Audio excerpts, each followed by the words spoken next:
Nasihat, wejangan-wejangan yang membakar semangat kita telah kita dengarkan, dan saat ini tentu waktunya sahibul hajat, ulama yang kita sayangi di Bandung ini, di Indonesia ini. Mari kita persilahkan Agim untuk naik. Takbir! Takbir!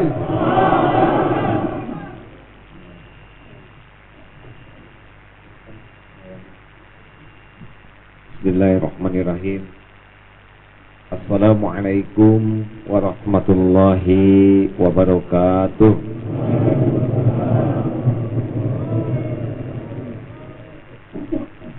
Berkenan mengikuti Subhanallah walhamdulillah wala ilaha illallah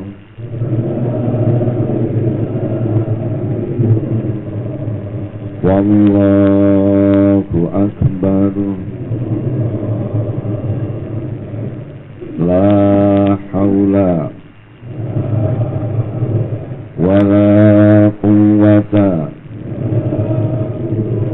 illa billahil aliyyil azim.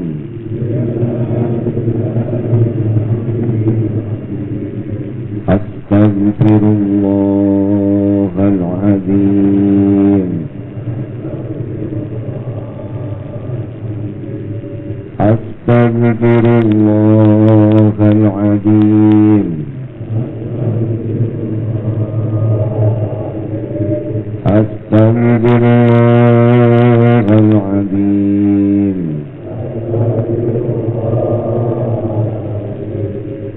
Allahumma shalli wa sallim wa barik ala sayyidina Muhammad wa ala alihi wa ashabihi ajma'in.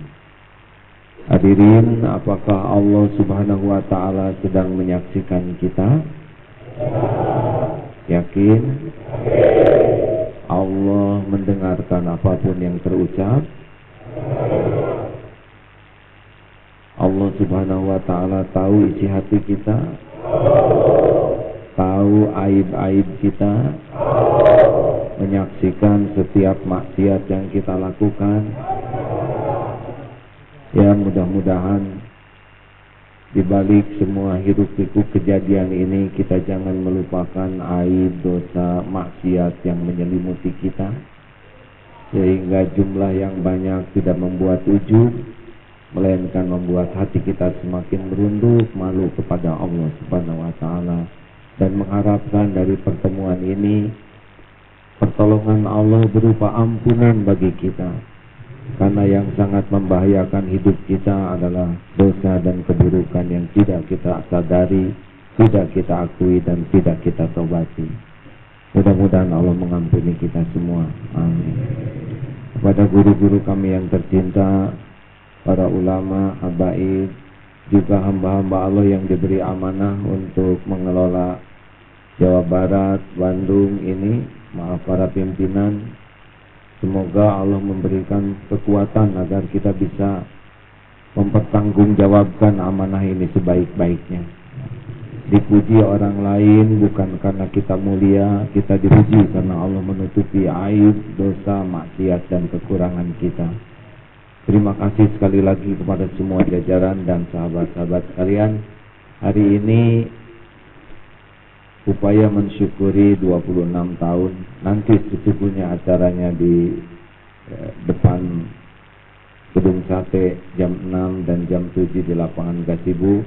Sedangkan acara pagi ini adalah kerjasama dengan GNPF, MUI, juga para ulama, Pusdai, dan gubernuran, serta dari Polda, Kodia. Mudah-mudahan ini acara yang kelak akan menjadi berlanjut, lebih banyak lagi, lebih istiqomah, dan lebih berdampak. Kalau sholat Jumat ramai, saya kira itu sudah merupakan hal yang biasa. Tapi setiap sholat subuh ramai seperti ini, itu adalah hal yang sangat luar biasa. Memang kalau pagi harus begini ya, tenang ya. Saya aliran yang harus tenang dulu ya.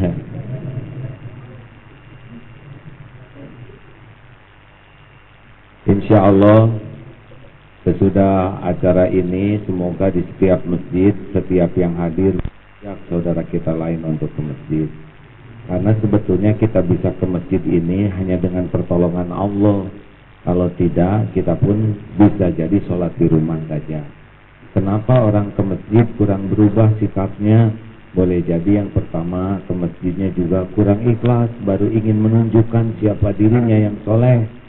Karena kalau beramal tidak ikhlas, tidak jadi kebaikan. Jadi benar-benar harus periksa terus niat kita, cari apa ini, cari apa dari yang kita lakukan ini. Yang kedua, kenapa orang menuntut ilmu tapi kurang berdampak pada akhlak? Boleh jadi karena ilusi ilmu. Jadi kita belajar ilmu agama dan kita merasa sudah berbuat dengan tahu. Jadi biasanya jatuhnya kepada senang berdebat, saling menyakiti. Padahal ilmu itu bukan semata untuk dibicarakan, tapi untuk dibuktikan. Salah satu contoh yang sederhana, kita sering mendengar kebersihan sebagian dari iman. Tapi saat yang sama aneh sekali kalau pengajian suka tidak bersih. Maaf, SD berapa tahun? SMP? SMA? Total 12 tahun belajar, hanya nyimpen sampah pada tempatnya saja banyak yang tidak sanggup. Belajar agama bertahun-tahun, pengajian seperti makan obat sehari 3 kali. Tapi nyimpen sampah pada tempatnya saja seringkali tidak sanggup. Apa nih yang harus kita pelajari? Oh, boleh jadi kita ilusi ilmu, merasa bangga dengan tahu, merasa bisa dengan tahu. Padahal yang penting dari ilmu adalah amal. Oleh karena itulah besar harapan pada pagi ini, jumlah banyak, mungkin sebentar lagi akan sangat banyak. Kita amalkan yang sederhana saja. TSP, pernah dengar itu? Tahan dari buang sampah sembarangan. Karena kalau buang sampah sembarangan itu zolim namanya. Tahan dari buang sampah sembarangan, simpan sampah pada tempatnya, pungut sampah adalah sedekah. Ulangi, saya apa? Tahan dari buang sampah sembarangan, simpan sampah pada tempatnya, pungut sampah adalah sedekah. Siap semuanya hadirin? Pusdai ini sudah bersih sebelum kita datang. Kalau sesudah kita datang dan pusdai jadi kotor, berarti siapa yang mengotorinya adalah manusia zalim.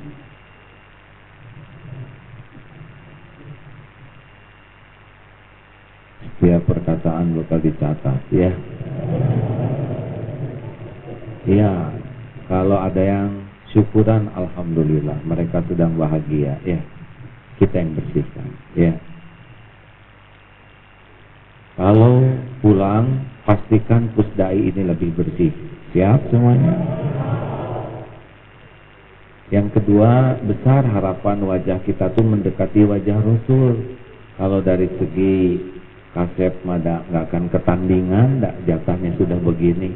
Atau senyumnya yang keluar, benar? Kita amalkan hari ini hari 5S. Senyum, salam, sapa, sopan, santun, indah. Karena Rasulullah SAW itu sangat indah. Hari ini 12 Rabiul Awal. Bagaimana kalau kita tidak bisa berbuat yang hebat-hebat, minimal kita tidak berbuat jelek. Dan yang kedua, mari kita amalkan wajah cerah seluruhnya. Setuju? Saya dengar banyak kamera yang akan meliput, tampakkanlah wajah indahnya Islam. Senyum yang manis, tulus. Sudah, tenang ya. Yang bagian teriaknya sing sabar ya, ada waktu-waktu. Kalau giliran saya yang bagian begini saja. Siap mengamalkan 5S? Sayang kita dapat ilmu, tapi kalau kita tidak amalkan.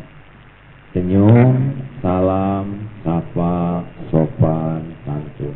Mungkin di luar ada beragam media, ada wartawan dari beragam. Itu para petugas yang juga harus kita bantu supaya mereka bisa mengenal indahnya Islam, ya. Saya agak keberatan kalau sikap kita mengusir, menyakiti dan sebagainya.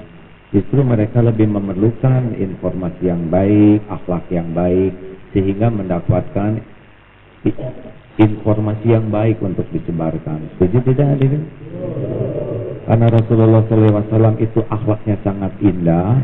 Kita upayakan hari ini hari terindah dengan akhlak kita. 5S, apa saja? Senyum, salam, sapa, sopan, santun. Ini ngomong-ngomong sudah pada nyapa belum sebelahnya? Nah, tidak boleh bohong. Sudah nyapa belum? Tuh, kita mah sok wae ah. Bayangkan dari jam ini belum nyapa yang sebelahnya, gimana? Gimana kita nyapa yang lebih? Itu yang sebelah saja ngehenen wae ya. Ayo belajar nyapa kiri, kanan, depan, belakang, siapa tahu jadi besan ya. Dan kenapa kok ilmu kok kurang tampak? Nah, satu tadi dari ilmunya salah niat, yang kedua ilusi ilmu, dan yang ketiga kenapa ilmu tidak berbekas dalam akhlakul karimah. Ada satu penyakit yaitu ujub. Jadi kalau sudah punya ilmu atau sering ke masjid atau sering aktif, tiba-tiba diri itu merasa naik saja, merasa lebih dari yang lain. Lihat yang belum ke masjid itu meremehkan. Ah, si eta mah tara ka masjid, lalaki teu ka masjid mah lalaki solehah.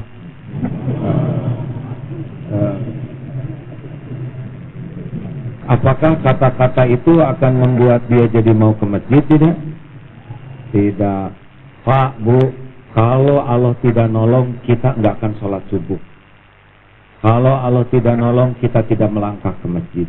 Kita bisa berbuat kebaikan seperti ini mutlak hanya dengan karunia Allah.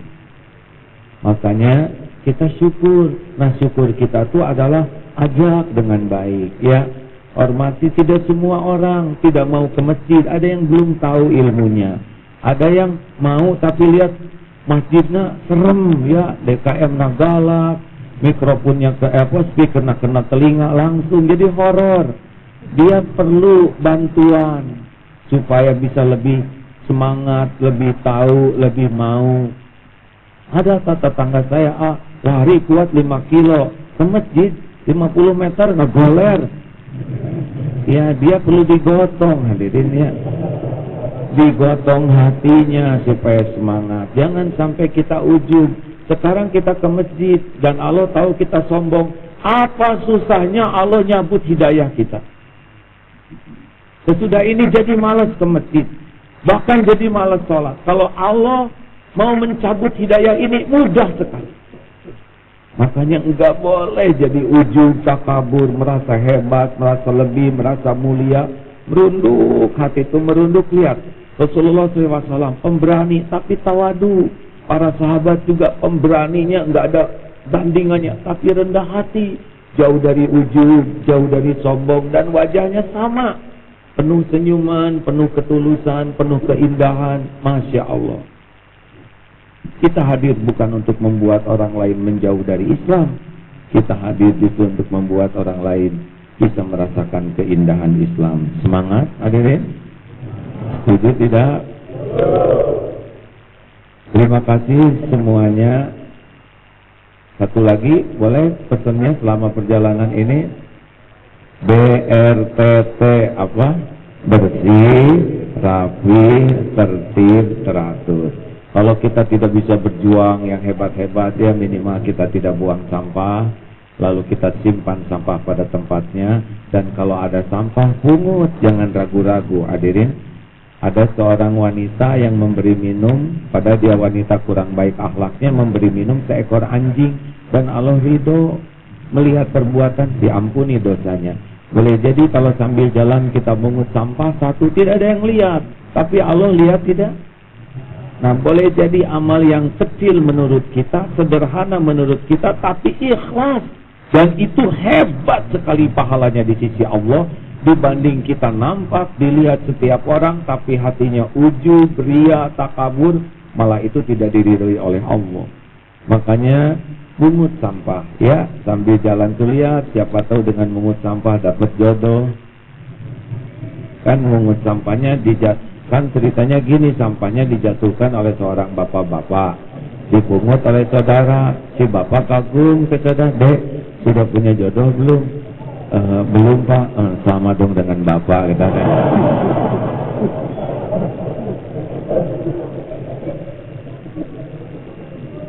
Mau tidak umat Islam ini berubah seluruhnya, Indonesia jadi bangsa yang barokah? Mau tidak? Kalau mau, ini resepnya 3M. Mulai dari diri sendiri, mulai dari hal yang kecil, dan mulai saat ini. Apa 3M?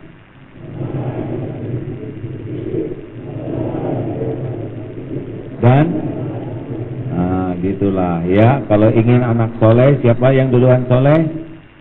Orang tuanya. Ingin anak ramah, siapa yang duluan ramah? Orang. Pokoknya begitulah, apa yang ingin ada pada orang lain yang baik, adakan pada diri kita sendiri. Kalau kita ingin Indonesia yang besar ini jadi baik, mulailah dari diri, mulailah dari sendal dirapikan, ya. Sendal dirapikan, kita tidak, yang kecil-kecil tidak apa-apa. Kalau kecil selalu baik, nanti semuanya insya Allah akan jadi baik. Dan jangan menunggu besok lusa, karena saya lihat dari depan seperti yang bakal meninggal semua ini ya. Bahkan ada beberapa yang tidak begitu lama lagi ya. Ya siapa tahu kita pulang dari sini sudah dijemput malaikat maut. Makanya jangan suka menunda kebaikan. Kapanpun kita bisa berbuat baik, sesegera mungkin, seikhlas mungkin, itulah yang jadi bekal kepulangan kita, insya Allah.